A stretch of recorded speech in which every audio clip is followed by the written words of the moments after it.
તો friend success એકેડમીમાં આપ સૌનું સ્વાગત છે। આજે આપણે શેરના મૂલ્યાંકન વિશે માહિતી મેળવશું। શેરના મૂલ્યાંકનની કુલ 2 પદ્ધતિઓ છે। એક આવે આંતરિક કિંમત શોધવા માટે અને એક આવે બજાર કિંમત શોધવા માટે। ચોખ્ખી મિલકતની રીતે એને કહેવાય આંતરિક કિંમત અને ઉપજ મૂલ્યના આધારે એને કહેવાય બજાર કિંમત। અમુક ધ્યાનમાં રાખવાના મુદ્દા છે જે પહેલા નોટ ડાઉન કરી લેવા જેથી દાખલો ગણવામાં સહેલું રહે। ચલો જોઈએ પહેલો મુદ્દો તો કે ચોખ્ખી મિલકત ગણતી વખતે ભાગાકારમાં ભાગડી આપેલી હોય તો ધ્યાનમાં લેવામાં આપેલ છે અને જો ન આપી હોય તો તેની કિંમત શોધીને ચોખ્ખી મિલકતમાં ઉમેરવા। મતલબ આમાં બે ભાગ પડે છે। ભાગડી આપેલી હોય તો તમે ડાયરેક્ટ લઈ શકો અને જો નથી આપેલી તો તમારે ભાગડી શોધીને પછી લખવી હોય। ભાગડી કઈ રીતે શોધાય તેના માટેના 5 સ્ટેપ છે જે આપણે આના પહેલાના જે ચેપ્ટર હતું એમાં આપણે શીખી ગયા છીએ। જો તે ન કર્યું હોય તો પહેલા પ્લીઝ ચેક કરો, ત્યારબાદ જ શેરનું મૂલ્યાંકન આવડશે। ક્લિયર? ત્યારબાદ ભાગડીના મૂલ્યાંકન વખતે બિન ધંધાકીય રોકાણનું ધ્યાનમાં લેવામાં આવતા નથી પરંતુ શેરના મૂલ્યાંકનમાં ધ્યાનમાં લેવામાં આવે છે। ભાગડીમાં આપણે બિન ધંધાકીય રોકાણ ધ્યાનમાં લેતા નતા પણ શેરમાં એ ધ્યાનમાં લેવામાં આવે છે। ચોખ્ખી મિલકતમાંથી પ્રેફરન્સ શેર મૂડી અને તેનું સૂચિત ડિવિડન્ડ આપેલ હોય તો બાદ કરવામાં આવે છે। બંને જગ્યાએ માઇનસ થાય છે। હવે જો માની લો કે ભાગડી આપેલી હોય તો તમે ડાયરેક્ટ જ લખો છો, પણ જો ન આપેલી હોય તો આપણે ભાગડીના 5 સ્ટેપ કરશું। ભાગડીના 5 સ્ટેપમાં આપણે બિન ધંધાકીય રોકાણ લેતા નતા અને ભાગડી પણ આપણે શોધતા હતા તો એમાં જે ચોખ્ખી મિલકત આવી હશે એમાં ભાગડી પ્લસ કરશું અને બિન ધંધાકીય રોકાણ પણ પ્લસ કરશું તો જ ચોખ્ખી મિલકત મળશે। પણ જો આપેલી હોય તો આ કાંઈ કરવાનો પ્રશ્ન ઊભો થતો નથી। ત્યારબાદ આંતરિક કિંમત અને બજાર કિંમત કઈ રીતે શોધાય તેના ફોર્મ્યુલા છે જે આપણે જોઈ લઈએ। તો કે શેરની આંતરિક કિંમત તો કે ચોખ્ખી મિલકત ભાગ્યા ઇક્વિટી શેરની સંખ્યા, જેટલી પણ સંખ્યા હશે તેના ભાગ્યા થઈ જશે। બજાર કિંમત તો શેરની બજાર કિંમત એટલે કે ડિવિડન્ડનો દર છેદમાં અપેક્ષિત વળતરનો દર ગુણ્યા ઇક્વિટી શેરની વસૂલ રકમ કઈ આવે છે? વસૂલ રકમ। ત્યારબાદ ડિવિડન્ડનો દર તો ડિવિડન્ડનો દર કઈ રીતે મેળવવામાં આવે તો કે વહેંચણી પાત્ર નફો છેદમાં ઇક્વિટીની ભરપાઈ મૂડી ગુણ્યા 100। અને વહેંચણી પાત્ર નફો કઈ રીતે મળશે તો કે નફો એમાંથી કરવેરા માઇનસ થાય છે ને પ્રેફરન્સ ડિવિડન્ડ માઇનસ થાય છે। પણ જો સામાન્ય અનામત હોય તો એ પ્રેફરન્સ ડિવિડન્ડ પહેલા, એટલે કે પહેલા સામાન્ય અનામત થાય ને પછી પ્રેફરન્સ ડિવિડન્ડ થાય। એટલે પહેલા આ માઇનસ થાય છે, જો આપેલું હોય તો બીજા નંબરમાં આ માઇનસ થાય છે અને ત્રીજા નંબરમાં આ માઇનસ થાય છે। ક્લિયર? હવે લાસ્ટમાં આવે છે વાજબી કિંમત। તો વાજબી કિંમત કઈ રીતે મળે છે તો કે આંતરિક કિંમત વત્તા બજાર કિંમત ભાગ્યા 2, બંનેનો સરવાળો કરીને ભાગ્યા 2 કરીએ તો આપણને મળી રહે। સૂત્રને લખી લેજો જેથી દાખલો ગણવામાં સરળતા રહે। હવે આપણે તેના દાખલાની શરૂઆત કરીશું। દાખલા નંબર 42 જોઈએ, જેમાં કૃણાલ લિમિટેડનો પાકું સરળ આપેલો છે। આ મોસ્ટ આઈએમપી સમ છે જે એક્ઝામને રિલેટેડ છે। ચલો જોઈએ આમાં કઈ કઈ વસ્તુ આપણને આમાં આપેલી છે। હવે અહીંયા પણ ભાગડી આપેલી છે અને ચેક કરો તો કે ભાગડીનું મૂલ્ય 3,13,200 ગણવાનું કીધું છે। આમાં બે મેથડ હતી, મેં કીધું હતું કે એકમાં ભાગડી આપેલી હોય અને એકમાં ભાગડી ન આપેલી હોય તો આપણે શોધવી પડે છે। આ દાખલામાં ભાગડી આપેલી છે। નેક્સ્ટ લેક્ચર જે આપણે કરશું એમાં ભાગડી ન આપેલી હોય એવો દાખલો ગણીશું। આજે જે આપેલી છે તેના વિશે માહિતી મેળવી। ઓકે, ચલો ભાગડીનું મૂલ્ય 3,13,200 ગણવાનું છે। સૌથી પહેલા પહેલી જ માહિતી લખી નાખવાની। ચલો જોઈએ, પહેલા મિલકતો અને દેવા કયા કયા લેવાના છે એ જોતા જઈએ। સૌથી પહેલા પેલું કોણ લખવાનું તો કે ભાગડી કેટલી કીધી છે આપણને? 3,13,200। ક્લિયર? ત્યારબાદ જોઈએ શું કીધું છે આપણને તો કે મકાનની બજાર કિંમત તેની ચોપડાઈ કરતા 20% વધારે છે। ચલો મકાનનું જોઈએ। મકાન છે કેટલાના ચેક કરો। મકાન આપેલા છે તમને 8,28,000, પણ જો તમારું ઘસારા આપેલું હોય મકાનનું તો એ શું કરવું પડે છે? માઇનસ, એટલે કે 8,28,000 એમાંથી માઇનસ કરવાના રહેશે 1,08,000 એટલે 7,20,000 મળે ને કેટલા ટકાનો વધારો કીધો? 20%, તો પ્લસ 20% એટલે કેટલા આવશે? 8,64,000 લખી નાખીએ મકાન 8,64,000। ક્લિયર? ત્યારબાદ આપણને શું કીધું છે? સ્ટોકનું મૂલ્યાંકન તેની ચોપડાઈ કરતા 10% ઓછી કિંમતે આપવાનું છે। ચલો સ્ટોક લખી નાખીએ। 10% ઓછી સ્ટોક કેટલાનો છે? 3,78,000 માઇનસ 10% એટલે કેટલા આવશે? 3,40,200। ત્યારબાદ ભાગડીનું આપેલું છે અને 2 વર્ષનું ક્યુમ્યુલેટિવ પ્રેફરન્સ ડિવિડન્ડ ચૂકવવાનું બાકી છે, એટલે કે 2 વર્ષનું બાકી છે એ કરવાનું છે। દર વર્ષ કંપની પોતાના કર બાદના નફાના 20% સામાન્ય અનામત ખાતે લઈ જાય છે। ઇક્વિટી શેરની અપેક્ષિત વળતરનો દર 30% છે અને કંપની છેલ્લા 4 વર્ષનો સરેરાશ નફો આપણને 6,48,000 આપેલો છે।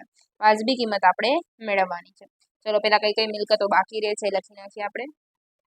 મકાન થઈ ગયું. યંત્ર બાકી છે. યંત્ર કેટલાના છે? 3,78,000, પણ એમાં ઘસારો આપેલો છે 72,000, માઇનસ કરી નાખીએ એટલે કેટલા આવશે? 3,06,000 લખી નાખી. યંત્ર 3,06,000. ક્લિયર? ત્યારબાદ કઈ વસ્તુ છે? ફર્નિચર 90,000. ત્યારબાદ પાઘડી આપણે લેવાની નથી. રોકાણું આમાં બિનચાલુ રોકાણું હોય તો પણ આપણે ધ્યાનમાં લેવાના છે. ચલો રોકાણું પણ યાદ રાખવું હંમેશા બજાર કિંમત જ આવશે. કઈ આવશે? બજાર કિંમત કેટલી છે? 2,16,000. ત્યારબાદ ગૌણ કંપનીના શેર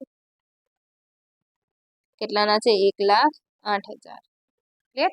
ત્યારબાદ પ્રાથમિક ખર્ચ તો અવાસ્તવિક મિલકત છે, જેથી ધ્યાનમાં લેવાશે નહીં. સ્ટોક આવતો ન સ્ટોકની આપણે ગણતરી કરી નાખી છે. દેવાદાર આપેલા છે 4,50,000. દેવાદાર 4,50,000 અને ત્યારબાદ આપેલું છે રોકડ 54,000. ક્લિયર? હવે દેવા સાઈડ લખી નાખી કઈ કઈ વસ્તુ છે. ચલો લેણદાર આપેલા છે, ડિબેન્ચર્સ આપેલા છે 1,80,000.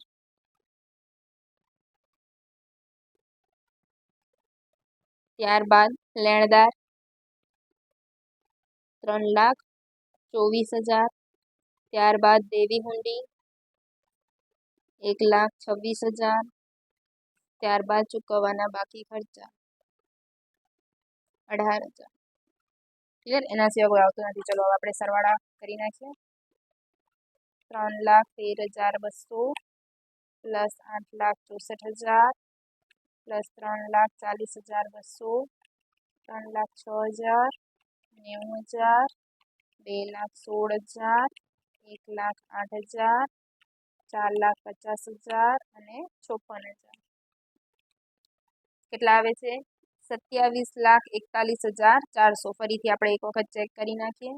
3,13,200 વત્તા 8,64,000 વત્તા 3,40,200 વત્તા 3,06,000 વત્તા 90,000. ત્યારબાદ 2,16,000. ત્યારબાદ ફર્નિચરની કિંમત આપણે ખોટી લખી નાખી છે, પાઘડીની છે, સોરી. અહીંયા આવશે 1,62,000.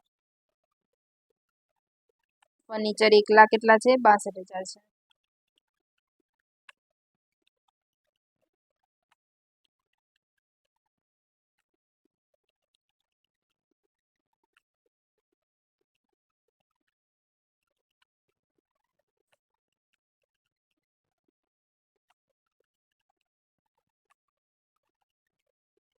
કેટલા આવે છે? 28,13,400. ક્લિયર? ત્યારબાદ દેવાનું કરી નાખીએ.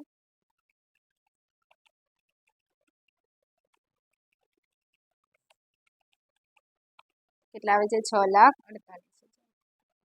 ક્લિયર? હવે ચોખ્ખી મિલકત શોધી નાખીએ. ચોખ્ખી મિલકત ચલો એમાં કુલ મિલકતો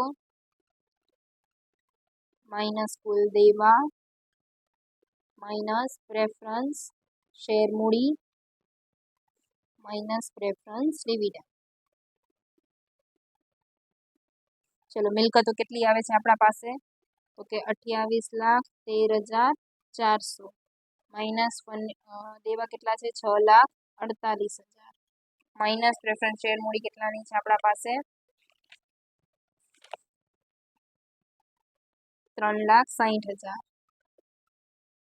અને માઇનસ ચલો 3,60,000 ના કેટલા ટકા છે? 12% કાઢીએ. 3,60,000 ગુણ્યા 12% એટલે 43,200. પણ આપણને કીધું હતું અહીંયા હવાલામાં કે 2 વર્ષ માટે કરવાનું છે આપણે ચૂકવવાનું, એટલે ગુણ્યા શું કરી નાખશું? 2 એટલે કેટલા થશે? 86,400. ચલો કરી નાખીએ માઇનસ.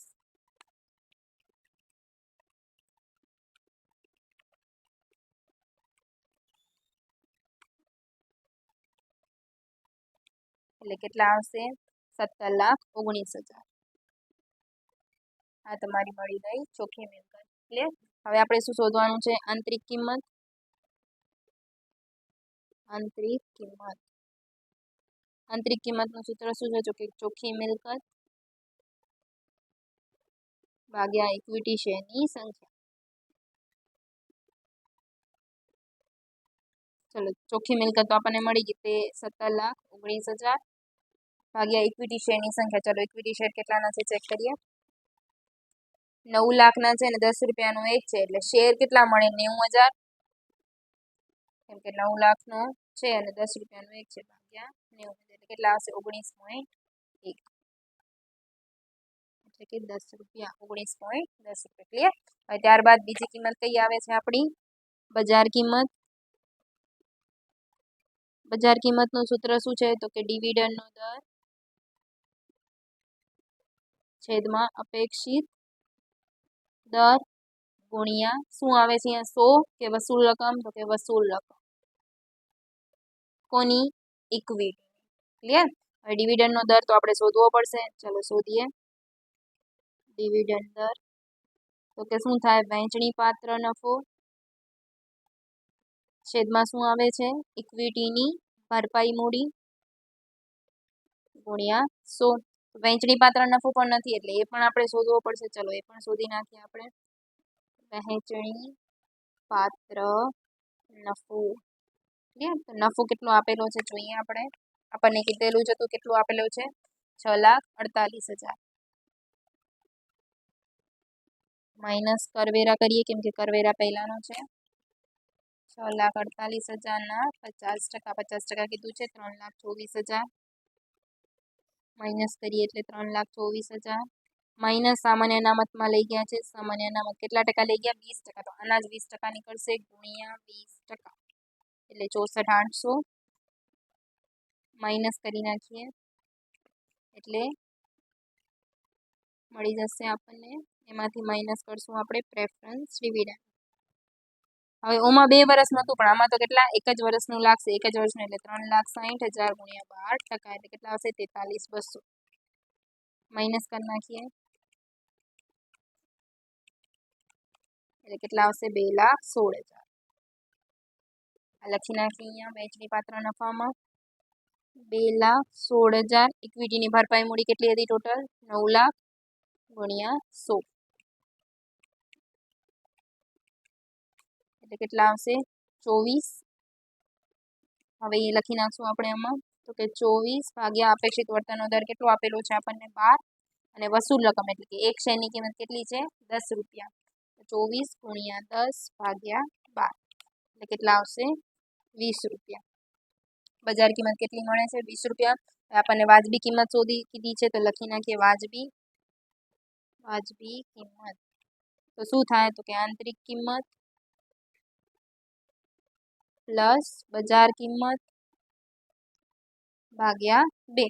તો ચલો આંતરિક કિંમત કેટલી મળી હતી આપણને? 19.10 અને બજાર કિંમત કેટલી મળી? 20 ભાગ્યા 2 કરીએ પ્લસ 19.10 ભાગ્યા 2 એટલે કેટલી આવશે? 19.55. કેટલી આવે છે? 19.55. આખો દાખલો તમે જોઈ શકો છો. આ કયા ટાઈપનો દાખલો હતો? કે જેની અંદર પાઘડી આપણને આપેલી હોય. નેક્સ્ટ આપણે જે દાખલો ગણશું એમાં પાઘડી આપણને નહીં આપેલી હોય એવો ટાઈપનો દાખલો ગણશું. Okay, thank you.